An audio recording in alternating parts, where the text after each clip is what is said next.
Dear customers, this is our QLQ new Easter 86 polishing wheel machine.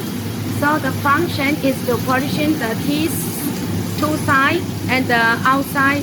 So now let's see the process. The zipper is go inside the machine from here.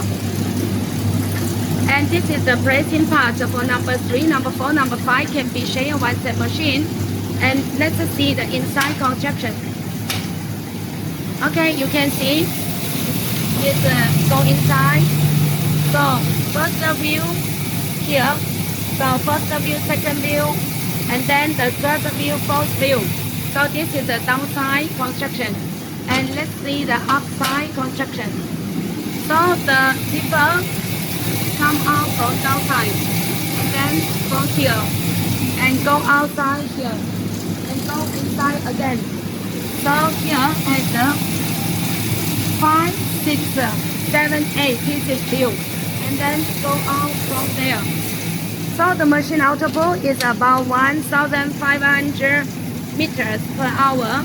And see the zipper, it means this side and this side, yes, and outside. Okay, so for both two sides same, yes, just the middle cannot be polished.